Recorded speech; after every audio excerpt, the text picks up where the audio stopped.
According to Elon Musk, version 14 of full self-driving goes into wide release next week, and by 14.2, it's going to feel almost sentient. What does that mean, and what does Tesla's full self-driving 14 hold for all of us users? Let's take a look.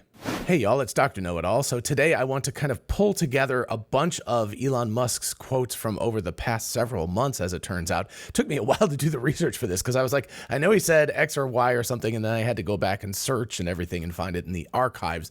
But anyway, over the past several months, he has repeatedly said more or less the same thing several times about version 14 of the software. And on the 25th of September, which is yesterday as I record this, he said here in response to Jason Calacanis, Jason said, "My last 3 Tesla full self-driving rides were absolutely perfect. Hardware 4 plus 13.x feels like they are very close, but safety first is most important," which is very true. "No shame in the safety driver game, has to be perfect, so everyone can chill and let them cook." So I'm not sure if he means that full self-driving rides like he was driving his own car or if he was in a robo-taxi, because the safety driver thing, anyway, it's a little confusing. I'm assuming he means that actually he is the one sitting in the driver's seat in these cases. But whatever the case, our Model Y and the robo-taxi as I experienced it, both of them are very, very good at this point. And honestly, the Cybertruck has gotten better over time as well. I keep getting these updates that just say minor fixes, but I think they're actually fixing some of the full self-driving issues with Cybertruck, because it is definitely better than it used to be. We're not having those lane weird situations, and the car just generally drives a lot closer to the Model Y. So thank you for the folks at Tesla AI for doing all of this work, especially including the Cybertruck. Anyway, in response to Jason, Elon Musk said, version 14.0 goes into early wide release next week, then 14.1 about 2 weeks later, and finally 14.2. The car will feel almost like it is a sentient being by 14.2. So wide release early next week, so he might actually hit that September deadline that he had stated several months ago, that they would do this by the end of September. If they do it very early next week, they'll just squeeze into September. If it's later in the week, it will be later September. But anyway, I expect it will go out to the early testers as it usually does. Whole Mars, Chuck Cook, all of the folks like that get it early. Hopefully I will get it relatively soon after that, because I can't wait to try it out. And we've got new tires in our Model Y. It's currently at the Tesla Service Center right now, getting new tires. So we'll be able to drive the full self-driving 14 on brand new tires. The old ones were getting a little bit old, but they did really well. Honestly, they went well over 30,000 miles, which I think is really good for an electric car. So I'm going to count that as a win for the original set of tires that we had on the vehicle. But anyway, as you see, we then get a timeline for after that. So let's call it like October 1st, just to make it easy. So call it October 1st for 14.0, then 14.1 somewhere around the middle of October, and then call it maybe the 1st of November or something. So around about a month before 14.2. And that's the point at which Elon Musk says it will almost feel like a sentient being. We're going to get into exactly what that means in just a second. Of course, that's a kind of a loose term, but as is obvious, Elon and the Tesla AI team, they get to see software. They're working on stuff that's probably 5 or 6 months ahead of where we are right now. So the middle of 2026 that we will receive,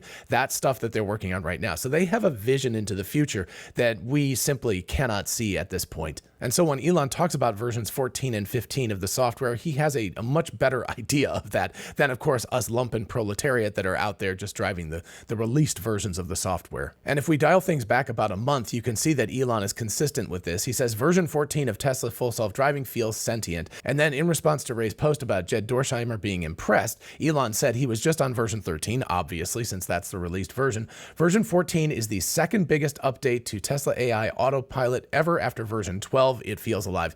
If you recall, version 11 of the software used a lot of heuristics. It was kind of old school coding and stuff. Moving to version 12, they went to a single stack neural network. That was a gigantic update. So version 14, if that's the biggest update after that, that is a pretty major rewrite of the software. And when I say rewrite, I mean new neural network architecture, etc. It's a rewrite of software 2.0, not software 1.0. But anyway, it sounds like it is a really big deal. 14.0 will probably be a little squirrely because it's just the first release of something that is a major new update. So expect it to act weird a few times as you're testing it if you're an early beta tester of it. But again, as Elon says, by version 14.2, things should smooth out and be ready for public release. That might be, this is speculation on my part, but that might be the time that they would roll that into the robotaxi fleet. I don't think that Tesla is going to put version 14 of the software into the robotaxi fleet first. They're going to want us users to try it out and test test it out and get some data collected before they shift it over to the robotaxi fleet, because of course that's a much higher risk type of situation. And speaking of which, I hadn't noticed this before, but I caught this as I was doing research. Tesla wins approval to test autonomous robotaxis in Arizona. So that's very cool. That's dated September 19th, so just about a week ago. That's really cool. I had somehow missed that entirely, but that means that Tesla not only will be in Austin and the Bay Area in California, but also in Arizona soon as well. So assuming that it does pan out as Elon Musk suggests here, and again, he would know because he can see future versions of this software as they're developing it, it seems by 14.2, you might actually be able to relax in your car. And speaking of which, if you really want to relax, you need a new mattress. Thanks NOLA Mattress for sponsoring today's video. Head to nolamattress.com/drknowitall and use my code DrKnowitall to get an extra $50 off your mattress. I used to think that waking up achy and tired was just part of getting older. Every morning my lower back hurt, my shoulders were stiff, and I felt like I hadn't rested at all. But it turns out it wasn't me, it was my mattress. That's why I switched to a NOLA mattress. With my NOLA Evolution Luxury Firm mattress, I sleep so much better and more soundly. NOLA is an award-winning mattress brand known for its cooling technology, exceptional pressure relief, and long-lasting durability, and it's conveniently shipped to your door for free. I'm a back and side sleeper, and what I love is how this mattress blends firmer support where my hips and back need it with just enough give from my shoulders. And the cooling technology, huge deal on hot Georgia nights. I used to wake up overheated, but now I can actually stay comfortable through the night. That's one of the big reasons NOLA keeps winning awards, because their mattresses are designed around real sleep science. Plus, the buying process couldn't have been easier. It shows up right at your door, rolled up in a box. No awkward store visits, no pushy salespeople. NOLA's balance of firm support plus compliance where I need it, plus the cool to the touch pillow top has been a total game changer. I actually wake up rested without the pain I used to have. And NOLA does it right. Their mattresses are made in Arizona with no fiberglass, no harmful chemicals, and no off-gassing smell. They ship it to your door rolled up in a box, and you get a 120-night trial plus a limited lifetime warranty. Simply unroll the mattress and you're ready for a great night's sleep. I love my NOLA mattress, and I'm sure you will too. If you're looking for a new bed, head to nolamattress.com/drknowitall or scan the QR code on the screen and use code DrKnowitall to get an extra $50 off your mattress on top of whatever discounts are already there. Thanks again to NOLA for sponsoring this video, and now let's get back to it. So before we get into the details about version 14 of the software, which is such as they are, we don't know all of them by any means. What does it mean to feel sentient? Again, this is kind of speculation, but the sentience is the idea that it feels like it has a conscious brain. It is self-aware. It is able to kind of interact with the rest of the world as agents. So if you think about the way that you walk on a street as a pedestrian or drive in a car or something, you assume agency of the other people that are around you. You try to project yourself into those people and guess what they are going to do. If you've ever seen a car that you're like, that person doesn't look like they know what they're doing, right? They might be driving hesitantly. They might be moving around. They might look like they're drunk or something, or very, very tired. There could be a whole bunch of circumstances where you can project agency or ideas of who those people are and what they're going to do into that vehicle. And if you do it right, you're able to pre-act instead of react to them. And that's the big difference. I think that's what Elon Musk is talking about here, is that these cars will pre-act. They'll be able to look at another vehicle, or they'll be able to look at a pedestrian walking down the street and decide before anything happens whether it is likely that they are going to interfere with you or, have an interaction with you that could be negative. And if that's the case, it can get out of the way or can maneuver itself into a situation where it can avoid that entirely. Because of course, that's the best way to avoid an accident, rather than reacting quickly, is to pre-act and just avoid the entire accident situation. Move into a different lane, slow down, speed up, get past the person, avoid the pedestrian that looks like they might just wander into the street or something by moving over a lane. All of that is much more effective than reacting quickly, because you just avoid the entire situation from the start. That is significantly better than reacting. Even if you can react very, very quickly at superhuman speeds, it is always better to avoid the situation in the first place. The best accident, of course, is no accident. And that actually brings me to Grok 5, because I think think that even though it seems like these two technologies are very tangential to each other, I believe that Grok 5 and Tesla's full self-driving 14 and then 15 after that are actually highly related to each other. Anyway, Elon posted on September 17th, and he actually had posted about this before, but he says, I now think XAI has a chance of reaching artificial general intelligence with Grok 5. I never thought that before. I think he posted somewhere at the end of August, he posted approximately the same sentiment as well. But anyway, as Elon has talked about, Grok is being trained on sort of physical reality as opposed to just text tokens and things like that. XAI is specifically training Grok on physical reality as a grounding, as a basis for the way that it thinks. And getting reality feedback is much better than getting token feedback, in other words, from language, because language can be loose and it could be misinterpreted and it might actually just be wrong, but reality is not wrong. If you drop a glass and it shatters on the ground, that's reality. That's giving you some feedback that like, hey, maybe don't drop a glass next time unless you want to clean up a whole bunch of shards of glass all over the place. So that's the kind of thing. I don't know how they're doing this. I really hope that somebody from XAI will actually discuss this. If you guys want to come on my show, definitely let me know. Hit me up here or on X or whatever, and we can talk about exactly how this is working, or at least as much as you're allowed to talk about. So we don't know exactly how it's being trained on reality, but that training on reality crosses over with Tesla's full self-driving because, of course, full self-driving is trained on reality and then, of course, computer simulations of that reality. But that sort of training paradigm is exactly what could create this AGI, this sense of sentience. AGI would have a feeling of sentience. I think Elon Musk would agree with that, even though he doesn't say that specifically in this post. I think he would say AGI would feel sentient, and therefore Grok 5 would feel sentient, and also full self-driving 14.2 will feel sentient. So all of these things will have this sense of agency and consciousness of who they are. And that will be a major step change from the way things are today. So let's talk about a few of the specifics. We know relatively few things about version 14 of the software of full self-driving, but we do know a few things. So Elon Musk discussing the robo-taxis. This is actually prior to the robo-taxis coming out.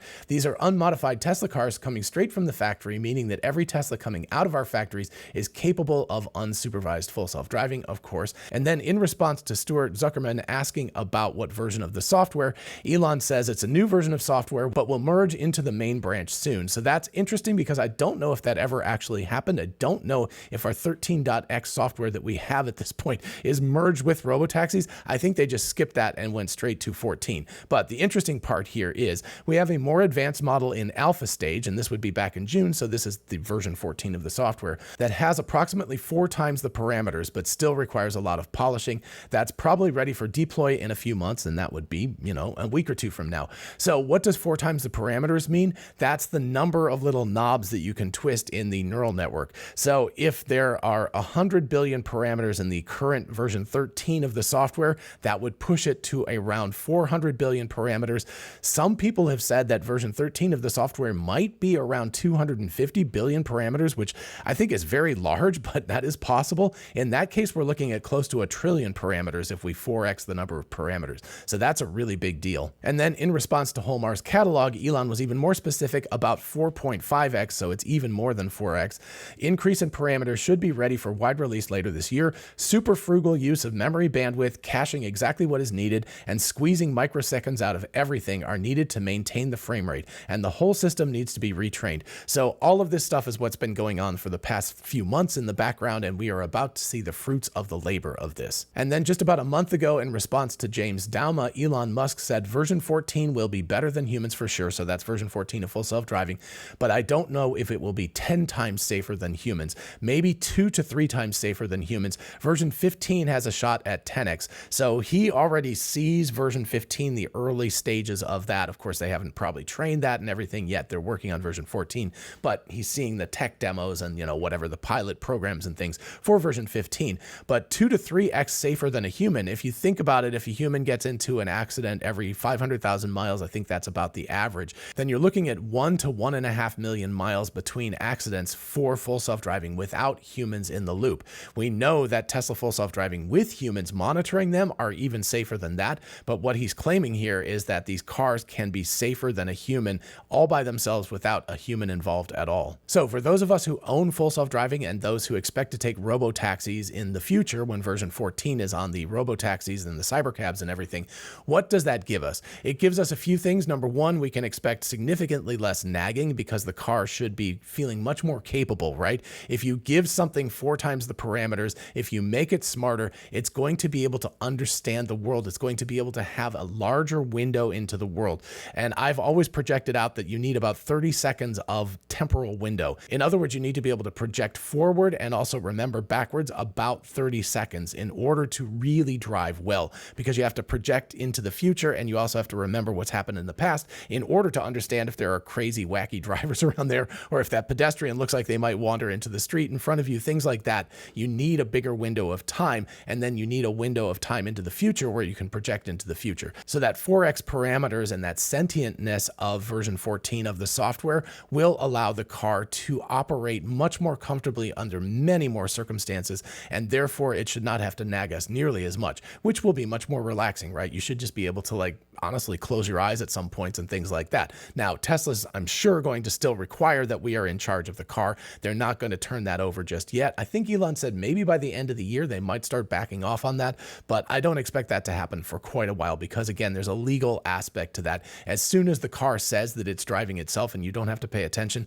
it's all on Tesla. And I don't think they're going to do that quite yet. I think they're going to hold off. I think the experimentation in that realm comes with the robotaxi. But anyway, if it just doesn't have to nag us as much, that will be wonderful, and that will help out even if we're still officially in charge of driving the car. And speaking of robotaxis, I expect that they will be using version 14 of the software with us driving it to gather data and retrain and refine version 14 for the robotaxis. So I don't expect that it's going to roll out first in the robotaxis because I think that they want to get the data from us drivers first. So I think the version of software for the robotaxis will learn from us drivers and the experiences that we have, and that will roll into the robotaxis over time. But then as a trade-off, we version 14.4 or 5 users of the software will also get lessons from the robotaxi fleet. In fact, I'm sure some of those lessons will go into version 14 of the software that we will be getting soon. So, you know, it's a trade-off. We provide data that helps the robotaxi fleet. The robotaxi fleet will then provide data that will help regular full self-drivers.